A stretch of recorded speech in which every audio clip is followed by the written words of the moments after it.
Pois é, pessoal. Aqui é Priscila Calumbi, diretamente dos estúdios da Depneu do Web, e nós estamos aqui com ele. Ele que participou durante esses 3 dias do retiro com a gente, trazendo palavras da parte de Deus, compartilhando um pouco da sua vida com a gente. O pastor e pregador Obadias Benoni, de Santa Catarina. E ele vai estar compartilhando conosco um pouco mais sobre os projetos de Deus para a sua vida, sobre família, profissão e ministério, né? Muito bem, para mim foi um prazer muito grande poder participar deste momento, deste evento maravilhoso aqui na cidade de Penedo, uma cidade histórica. Pude conhecer, não completa a história, mas um pouquinho da história de Penedo, uma cidade que tem uma participação incrível da história do Brasil. Várias personalidades passaram por aqui para construir uma história belíssima.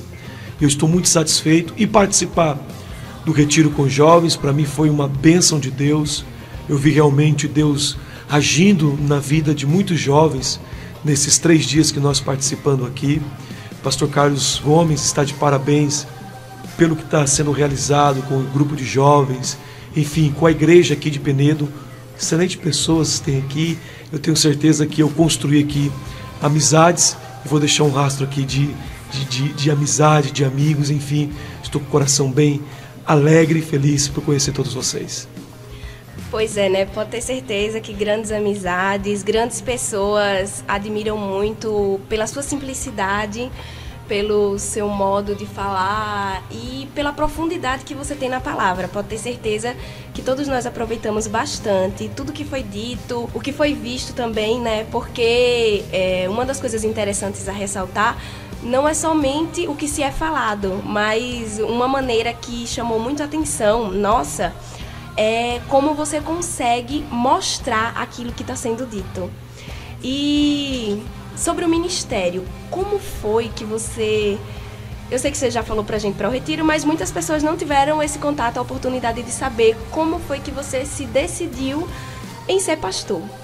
Olha só, eu tenho 30 anos hoje, 30 anos. Tem uma certa história legal em relação ao meu ministério. Eu sempre gostei de ouvir pregação. Eu sempre gostei de ouvir o meu pai pregando. Meu pai foi uma grande referência para mim. Mas eu sempre fui tímido, sempre tinha dificuldade para me relacionar com as pessoas. Deus começou a trabalhar de certa forma em minha vida quando eu tive uma atitude de querer mudar essa história. Eu olhava o meu irmão pregando e meu pai pregando. Meu irmão é pastor de igreja também, e eu ficava impressionado com a forma como ele pregava. Então o que eu fiz? Eu falei, eu vou pro banheiro, pegar a escova de cabelo da minha mãe, que era o meu microfone, e começava a gritar dentro do banheiro para tentar vencer a minha timidez. Me lembro quando meu pai me disse para mim: você vai pregar no culto das crianças, já que você está pregando no banheiro, você vai pregar no culto das crianças. Eu tinha entre 10 e 11 anos de idade, e eu falei, pode me colocar que eu vou pregar. Chegou o grande dia, ele me chamou no púlpito da igreja e disse: ô Obadias, vai trazer uma palavra. Quando eu subi no púlpito, a perna estremeceu, eu passei a ter dificuldade com a visão, embaralhou tudo, minha voz não saía. E aí eu só me lembro que eu coloquei as minhas mãos sobre o meu rosto e fiquei morto de vergonha. Não saiu nada, absolutamente nada. Foi a primeira vez. Aí meu pai, sabiamente, me pegou, colocou a mão nos meus ombros, me abraçou e colocou a igreja de pé e fez uma oração por mim. A partir dali eu falei, embora a primeira vez eu fiquei com muito medo, não consegui falar nada, mas eu vou seguir nesta carreira, eu quero pregar. Meu pai escreveu o primeiro sermão para mim, meu pai fez o primeiro sermão, me lembro como hoje, sobre o cego de Jericó, que queres que eu te faça? E eu comecei a pregar. Primeira vez eu preguei 3 minutos, depois 3 minutos e meio, e assim foi aumentando, foi evoluindo. Mas graças a Deus, hoje eu estou com 30 anos, Deus tem prosperado a minha vida, tenho uma paixão pela palavra de Deus, tenho cuidado de, como você colocou aqui, de fazer com que o meu público, ou o público, a igreja, os jovens possam entender aquilo que eu estou falando. Então, se eu for apresentar um tema, trazer uma palavra para a igreja precisa compreender e eles irem embora para casa e ficar remoendo aquela palavra, comendo aquela mensagem, porque afinal de contas é a palavra de Deus que tem poder para transformar, não a minha boa oratória, não a minha forma de interagir, mas é a palavra de Deus que pode mudar o coração de qualquer tipo de ser humano. Como você falou, né, e é quase um incentivo para muitos jovens que também querem seguir na carreira. Você teria alguma dica, alguma coisa para dizer a eles, para incentivar mais ainda, para que eles continuem, né? Porque todo mundo, geralmente, quando começa, são poucos os que começam de uma maneira firme, com aquela certeza. Sempre tem aquelas quedas que a pessoa diz, eita, não, eu fiz errado, não vai dar certo, eu não vou conseguir. Mas se você pudesse dizer alguma coisa para essas pessoas, com o que você aprendeu, com a própria vivência, o que você diria? Olha, Priscila, eu daria o seguinte conselho. Conselho esse que o meu pai passou a mim quando eu disse, pai, eu quero ser um canal de bênção, eu quero ser um canal de Deus para as pessoas. Meu pai disse para mim, Obadias, seja simples, seja humilde. Oração, leitura da palavra de Deus, o seu devocional com Cristo todos os dias é fundamental. Mas por onde você passar, onde você for, onde você entrar, deixa com que as suas características possam refletir onde você está. Humildade, simplicidade. Nós temos que lembrar que nós não somos nada, não temos nada. Somos um canal para Deus usar. Mas se a presença de Deus sai da nossa vida, acabou-se, gente. Então, o caminho para um jovem hoje, para alguém que queira fazer a obra de Deus, é você, claro, ter o seu devocional com Deus, o seu particular com Deus. Isso, você não pode fechar as portas para isso. Você tem que ter o seu momento de oração e o seu momento da palavra de Deus, estudar sempre, ler livros, comer livros e comer a palavra de Deus, para que você possa ter o que falar para a igreja. A igreja não se alimenta com qualquer alimento. A igreja se alimenta com a palavra de Deus. E a palavra de Deus é a Bíblia. Você tem que ler a Bíblia para você poder dar alimento para a igreja. Só que você também tem que ser um templo de simplicidade, de humildade, onde as pessoas possam reconhecer isso e facilitar também. O grande problema hoje de várias pessoas é a prepotência, o orgulho, a arrogância. Lembra de Sansão? Sansão era um jovem que eu admiro muito a história dele e arranco alguns exemplos, referências para nós hoje. Por quê? Porque Sansão, ele tinha Deus na sua vida, ele tinha a presença de Deus. A Bíblia diz que quando ele vai com uma queixada fria de jumento para matar alguns homens ou ferir alguns homens, a Bíblia diz que o Espírito de Deus sobreveio sobre Sansão. Depois ele vai enfrentar um leão, ele enfrenta o leão como que alguém enfrenta um cabrito. Ele rasga o cabrito, o leão ao meio, como que alguém rasga um cabrito. Mas não era a força de Sansão, não era o Sansão, era o Espírito de Deus que estava na vida dele. Só que o orgulho, o eu, a prepotência entrou no seu coração, tomou conta dele. Quando Dalila gritou, quando ela está no seu joelho, e ela grita, os filisteus estão vindo aí. Ele se levanta e diz, eu irei, olha só, eu vou acabar com eles, eu vou destruir eles, tudo eu vou fazer. Na verdade, Priscila, nós não somos nada sem a presença de Deus. E Deus provou para Sansão que ele não era nada sem ele, sem a presença de Deus. Tanto é que ele foi prisioneiro, arrancaram os seus olhos, fizeram dele prisioneiro, prenderam ele, deixaram ele como escravo, trabalhando no moinho, mas em um arrependimento, onde Deus teve compaixão dele. Então, você precisa dar todo o valor, porque nós não somos nada, como eu já disse, todo esse valor ao nosso Deus, que é Ele que nos capacita, é Ele que enche a nossa vida, porque eu poderia chegar aqui e dar um show de oratória, mas o que adiantaria se não tivesse Deus na minha vida? Porque tem que ter quebrantamento. A presença de Deus, ela é fundamental em nossas vidas. É verdade. E além do ministério de pastor, qual é o outro ministério que o senhor diria que possui? Olha, Priscila, eu sou hoje pregador, sou hoje pastor, sou secretário de missões da Assembleia de Deus de Criciúma, com o nosso presidente da convenção e também do campo eclesiástico de Criciúma, pastor João Senoweiler. Trabalho ali, tenho a minha profissão também, além de eu ter o meu ministério como pregador, conferencista, dou palestra tanto para jovens, para casais. Eu comecei cantando. Quando eu tinha 10 anos, eu cantava. Depois daquele momento ali que meu pai me deu a oportunidade, eu comecei a cantar alguns louvores. E não sou desafinado, mas também não sou tão afinado. Mas eu comecei cantando, toco um pouquinho de violão. Hoje, depois dos meus 15 anos, eu abandonei literalmente a música, nunca mais me atrevi a cantar, nunca mais. Só indo da harpa na igreja já é o suficiente. E aí eu não tenho um outro ministério, a não ser o ministério da palavra, da pregação, também de pastorear. Já pastoreei a igreja, possivelmente ainda esse ano posso voltar para pastorear a igreja, mas no momento estou apenas como pregador itinerante, que nós chamamos como itinerante, que é aquele que está aqui em Alagoas. Daqui a pouco, um final de semana como esse, final de semana agora do dia 21 e 22 de fevereiro, eu estarei no Uruguai, pregando também para um grupo de jovens. Então, todo final de semana eu estou em alguma parte desse país. Mas além disso, acredito que você também vai tocar nesse assunto, eu tenho a minha profissão.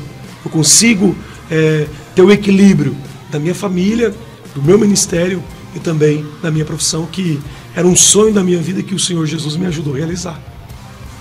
E qual seria esse grande sonho, né, para que todos os nossos ouvintes possam ser informados? Claro que sim, eu vim de uma família muito pobre, meu pai é nordestino também, aqui do estado do Pernambuco, e eu sempre tive um sonho. Meu pai nunca teve condições de pagar uma faculdade para nós filhos. Eu sou o quarto filho e sou o segundo formado. Tenho uma irmã que é jornalista e eu também sou jornalista. O meu sonho era ser um jornalista. Afinal de contas, quando eu era pequeno, cresci assistindo o Cid Moreira, o Jornal Nacional, vi o Paulo Henrique Amorim também fazendo o Fantástico na época da TV Globo. E eu, poxa vida, que impressionante, que coisa maravilhosa. E eu era tímido, hein? Eu era bem tímido, ainda sou tímido, mas eu via eles no jornalismo e eu comecei a me apaixonar por essa profissão. E aí mas como é que eu vou fazer jornalismo? Não tenho condições, meu pai não tem. Terminei o ensino médio, fiquei mais ou menos uns 5 anos sem estudar, correndo atrás do meu sonho, porque afinal de contas o jornalista ganha pouco, muito pouco. O piso salarial do jornalista ele é muito pouco. Infelizmente essa profissão no país, no Brasil, ela não tem tanto destaque ou não tem tanto valor assim como é para ser, eu digo financeiro destaque, como é para ser. Porque o trabalho do jornalista é de extrema importância e relevância. Por quê? O jornalista é um prestador de conta para a sociedade. O jornalista ele é o elo de ligação para a sociedade. Uma sociedade sem jornalistas, ela é uma sociedade sem informação. Não tem como crescer. O Brasil cresceu tanto graças à mídia desse país. A mídia desse país, embora não existe o que nós chamamos de parcialidade, não existe jornalismo imparcial, existe parcialidade, infelizmente, nesse país. Embora a ética do jornalismo ensina eu ser jornalista imparcial, mas não existe essa questão de imparcialidade. Mas, infelizmente, essa categoria ela não é bem valorizada. E eu fiquei preocupado como é que eu vou fazer para me fazer a faculdade, porque o salário é pouco e a faculdade é cara. Ela é muito cara. Qualquer ensino hoje, qualquer faculdade hoje, vai cobrar um absurdo de um acadêmico para fazer a faculdade de jornalismo. Mas graças a Deus eu consegui. Minha esposa foi muito importante para me ajudar na minha faculdade. Parte do meu salário, ou praticamente todo o meu salário, porque eu fazia estágio. Eu entrei na faculdade, logo no segundo semestre já comecei a fazer estágio. Então o salário do meu estágio era levado para a faculdade. Eu pagava a minha faculdade com o salário do meu estágio. E as pregações me ajudavam a manter a minha família, a colocar o pão e o leite. E até hoje, Priscila, Deus nunca deixou faltar nada. Consegui terminar os 4 anos, me formei, fiz o meu TCC, Foi uma bênção o meu TCC, adorei o tema que eu escolhi do meu TCC, que embora dentro do jornalismo tem várias áreas, esporte, política, geral, o social, enfim, saúde, tem várias áreas, economia, e eu sou muito apaixonado pelo jornalismo político, sou muito apaixonado, sempre gostei de ouvir e ver e ler também sobre Frank Martins, é um grande, ele faleceu há pouco tempo, mas ele é um comentarista político, jornalista também. Então eu cresci, gostava muito de ouvir ele, me identifiquei muito com a política, o jornalismo político. Não que eu seja um político, tem que diferenciar isso, o jornalismo político. Então aí eu fiz o meu TCC em cima do jornalismo político. Adorei, gostei muito dessa experiência, mas hoje eu atuo na área de jornalismo, mas aí que vem um detalhe que Deus fez e trabalhou na minha vida. Qual é o detalhe? Que a minha profissão, eu utilizo ela no meu ministério. Hoje eu trabalho para a Igreja Assembleia de Deus de Criciúma como jornalista. Eu sou jornalista da Assembleia de Deus de Criciúma e utilizo, eu faço com que o nome do Senhor Jesus seja glorificado através da minha profissão. Estou escrevendo um livro agora sobre Paulo, acredito que esse ano eu consiga terminar ele. Já estou um ano elaborando, escrevendo algumas verdades da vida de Paulo e através do jornalismo eu estou conseguindo escrever esse livro. Eu estou pegando todas as técnicas que o jornalismo te dá, estou usando para escrever esse livro. Uma visão de matéria, de reportagem que eu estou falando sobre a vida do apóstolo Paulo. Vai ser bem bacana esse livro, eu acredito que até o final deste ano eu possa lançar esse livro. Então eu estou contribuindo hoje com a minha profissão para o reino de Cristo Jesus. Isso é fundamental para a vida de um jovem também. E deixo aqui uma palavra, os jovens têm que aproveitar a sua profissão para contribuir para o reino de Jesus. A sua profissão também tem que enaltecer o nome do Senhor Jesus. Não importa o que você escolha, desde que você escolha aquilo, tenha ciência do que você quer, goste de fazer o que você quer, pelo que eu percebi, tu adora se comunicar. Isso é importante, jornalismo ou comunicação social. Isso é fundamental, gostar do que faz e fazer da profissão um canal de bênção para abençoar as pessoas. Acho que o povo em casa está até enjoando na minha voz, porque a minha voz está rouca, está cansada, que eu passei esse final de semana aqui com vocês, mas acho que deu para entender mais ou menos que a profissão ela é importante para que o nome do Senhor Jesus também possa ser glorificado. Deu para entender sim, né? E a gente entende, né? A pessoa... Pois foram o quê? 3 dias? 3 dias. 3 dias pregando. Minha gente, não é pra todo mundo, não. E outro, o clima aqui, né? Com mensagens belíssimas. Que, amém. Poxa, até hoje eu agradeço muito a Deus por ter feito parte disso, por ter estado lá. E a doença queria não me deixar ir, mas eu disse, não, quer saber de eu vou doente. Doente ou vou-me embora, né? Para participar. E foi lindo, né? Domingo de manhã, na segunda-feira de manhã, eu achei maravilhoso. Na terça-feira de manhã, ontem, né? Achei uma maravilha, assim, os jovens no chão, chorando, com o rosto no pó, pedindo misericórdia. É isso que nós precisamos, de uma geração que se identifique com Deus e que tenha prazer nas leis do Senhor. Uma coisa, assim, que eu achei bastante interessante na sua fala, falando ainda sobre profissão, sim, porque tudo meio que encarreta. Como nós somos jovens e a gente passa por essa fase de Enem, de decidir o futuro, porque a faculdade é uma decisão muito grande, né? Porque é o que você vai seguir até ali pra frente, é a profissão que você vai escolher. É o seu futuro, né? É o futuro, é o seu trabalho que você vai passar o resto da vida ali. Se você escolher passar o resto da vida sentado em uma mesa, é o que você vai fazer, né? É isso mesmo. E muitos jovens têm essa dúvida sobre qual carreira seguir. Como foi que você, tão jovem, já teve essa certeza de que era o jornalismo mesmo? Olha, eu com 12 anos, eu disse para minha mãe, vendo todos esses jornalistas, falei, mãe, eu vou ser jornalista um dia, eu quero essa profissão. E aí minha mãe falou, mas meu filho, seu pai não consegue nem pagar um cursinho técnico para você, porque o pai é pastor e sabe que pastor não é rico, né? E aí eu falei, mas eu vou ser jornalista, Deus vai me abençoar, vai abrir as portas, e eu quero ser um jornalista. Eu coloquei isso na minha mente. E não teve nada. Meu pai queria muito que eu fosse, que eu entrasse na faculdade de Direito. O sonho do meu pai era ter um advogado na família. E eu disse, mas pai, se eu fazer Direito, não é aquilo que eu quero. Eu quero jornalismo. eu quero jornalismo. Meu pai também nunca me forçou. Não, tu vai ser advogado. Não, tu tá certo. Eu queria que tu fosse advogado. Mas já que você quer ser jornalista, tranquilo. Mas ficou por isso. Eu fiz a faculdade, olha só, o desafio maior não foi só fazer a faculdade. Foi fazer a faculdade casado.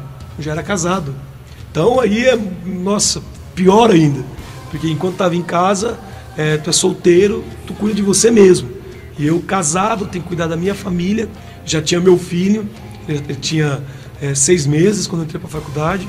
Hoje ele está com 6 anos. Eu falei, poxa, e agora? Eu tenho que encarar meu sonho. Minha esposa foi fundamental. Disse, não, se tu quer o jornalismo, faz o jornalismo. Corre atrás dos seus sonhos. Ela também é formada em comércio exterior, administração, comércio exterior. Eu disse, então tá bom, eu vou partir para cima. Tu segura as pontas aqui? Seguro.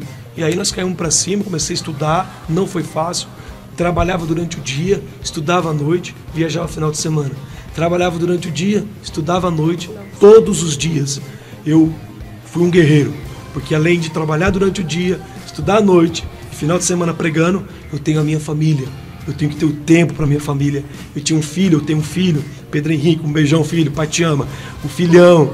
Eu tenho meu filho que precisava do pai, referência de pai.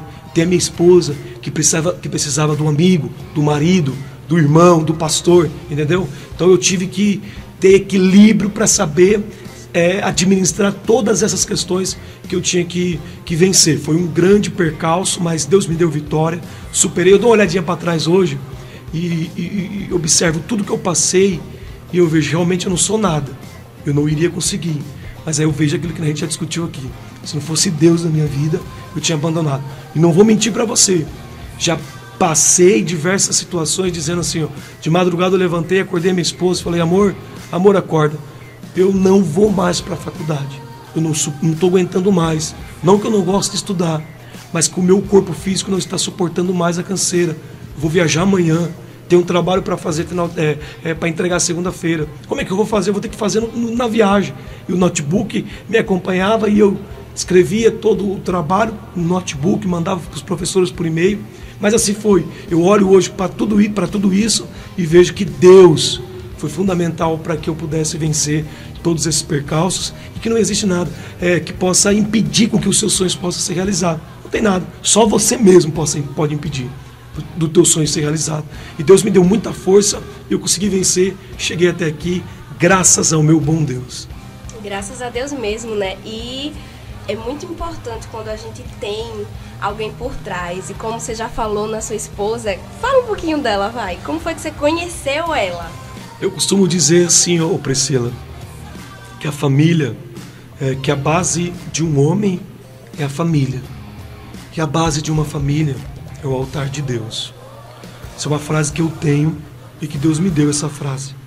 Eu renuncio viagens, eu renuncio até o meu ministério, mas a minha família não renuncio, porque foi Deus que me deu. Minha família é o maior patrimônio que eu tenho. Sou pobre literalmente, pobre mesmo. O jornalista é pobre. Sou pobre, a vida financeira é brigada, mas o maior patrimônio que eu tenho é a minha família. Minha esposa e meu filho. Conheci ela quando eu tinha 18 para 19 anos. O meu grande sonho era casar. Sempre tive um sonho de casar. Eu falava para meu pai que eu iria casar muito cedo. E casei cedo, casei com 20 anos. E eu dizia para minha mãe, eu vou casar com uma moça de cabelos negros e de pele branquinha. Eu vou casar com essa moça, estou pedindo a Deus assim. E aí, tem mais um detalhe, mãe. Ela vai ser de um lugar bem distante daqui. Eu morava em São Paulo, em Campinas. Minha mãe dizia, deixa de ser bobo, rapaz. Deixa de ser bobo. Vai morar longe do seu pai, da sua mãe, que isso? E aí eu disse, não, vai ser assim. Eu tinha uns 14 anos. E aí eu orei a Deus e pedi a Deus isso. E ficou, a oração ficou em depósito. Fez com quantos anos essa oração? 14 anos. Nossa, muito novo. 14 anos pensando em casar, olha só.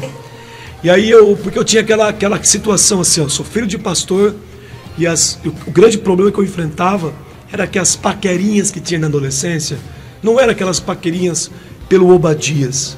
Poxa, eu gostei do Obadias. O Obadias é um cara bacana, é um moço legal, um moço de Deus. Não, se apaixonavam por mim ou gostavam de mim porque é o filho do pastor, é um mocinho da igreja, é o filho do pastor. Então isso me entristecia muito, que as pessoas não gostavam de mim pelo que eu era, mas pelo que eu tinha. Um cargo, não sei se é cargo, uma responsabilidade, que era ser filho de pastor, que eu não gostava muito, carreguei um trauma com isso, mas Jesus me curou há uns 8 anos atrás. Aí eu fiz essa oração, eu disse para Deus e Deus me respondeu. Depois de 4 anos eu fiz uma viagem a Santa Catarina para ministrar para um grupo de jovens lá, fui tranquilamente. Quando eu cheguei, Priscila, estou dentro da igreja, daqui a pouco eu observo uma moça entrando, cabelos pretos, negros, pele branca. Ela veio entrando, o cabelo estava amarrado, lembro até hoje. Quando ela veio, eu me apaixonei, amor à primeira vista. Isso, meu Deus, está aí. E tem um detalhe, hein? Um detalhe que eu não contei aqui no carnaval, no retiro, que eu tinha visto ela em sonho também. Eu tinha visto a Bruna em sonho. Eu digo, é ela do sonho. E eu senti, sabe, como se ela fosse a minha esposa naquele momento. Só que eu sou tímido, né? E aí eu não iria conseguir chegar lá, porque eu tenho uma imagem para zelar. Eu era um pregador de igreja, um pregador da palavra de Deus. Eu peguei, então, eu arrumei um jeito e fiz uma oração. Senhor, se ela for a prometida, aquela que eu pedi, quem vai tocar no assunto de que gostou de mim, ou quem vai se aproximar de mim vai ser ela.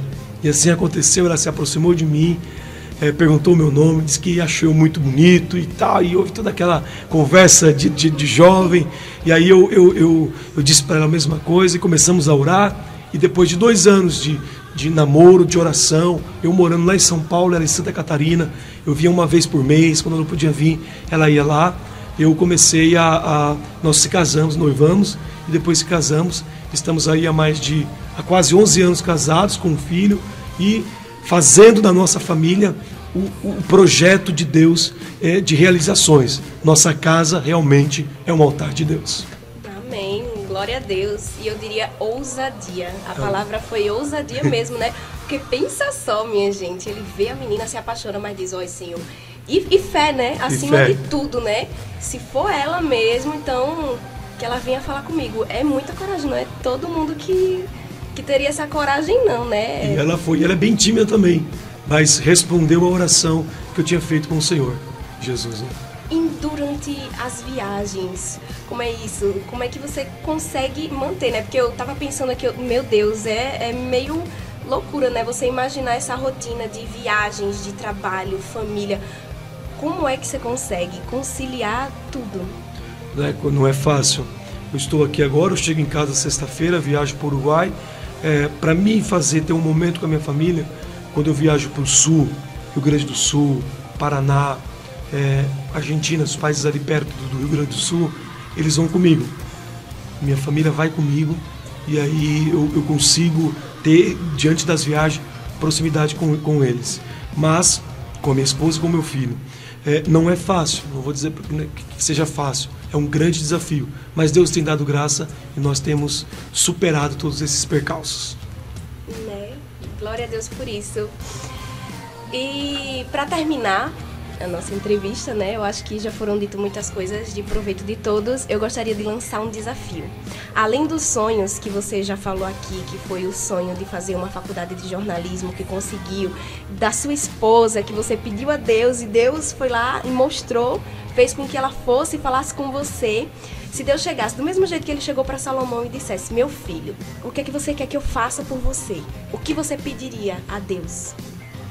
Olha, é uma pergunta audaciosa. O que eu sempre peço, o que eu muito defendo na minha vida é a minha família.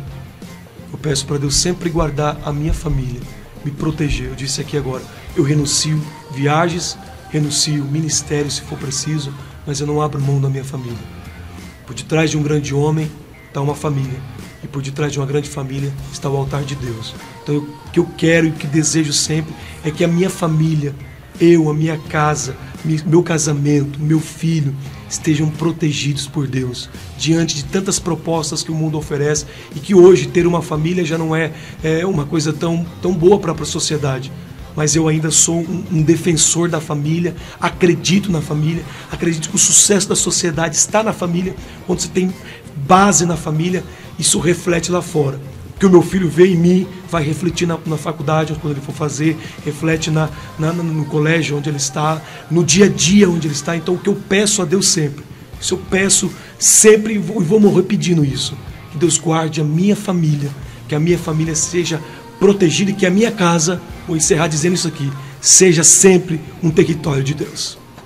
Amém, glória a Deus. E a gente termina a entrevista, né, agradecendo por esse depoimento belíssimo, pelas coisas que eu sei que vão ajudar muitas pessoas e que vão incentivar tanto as pessoas que têm certeza daquelas coisas, mas que às vezes acham que as dificuldades elas vão nos atrapalhar, e como você mesmo relatou, a única coisa que pode impedir de você conseguir realizar um sonho é apenas você mesmo, né? Porque imagine, com todas as diversidades que tinha, né? Porque já fazer uma faculdade é difícil, mas fazer uma faculdade casado e com um filho é mais complicado ainda, e você conseguiu vencer, como você sempre disse, tendo Deus acima de tudo, estando debaixo da direção dele, a gente consegue vencer leões e vencer gigantes e qualquer coisa que for. E eu agradeço a Deus pela oportunidade de ter conhecido sua pessoa, e eu peço a Ele que abençoe o seu retorno para casa, a sua família. E você tem esses últimos minutos aí para mandar o seu recado para o pessoal aí de casa que está nos ouvindo. Não, eu que agradeço todos esses momentos que nós passamos aqui, agradeço ao pastor Carlos, a todo o ministério, ao ministério aqui da Assembleia de Deus de Penedo, todos os jovens, um abração para todos os jovens aí da Assembleia de Deus de Penedo, fiquem firmes com o Senhor Jesus, um abraço para toda a sociedade, que Deus abençoe essa igreja, que Deus abençoe essa cidade, e lembramos sempre, o que mais importante é você ter a presença de Deus. Fiquem todos na paz. Priscila, Deus abençoe, continue firme assim, essa carreira de comunicação, e até breve, se Deus quiser.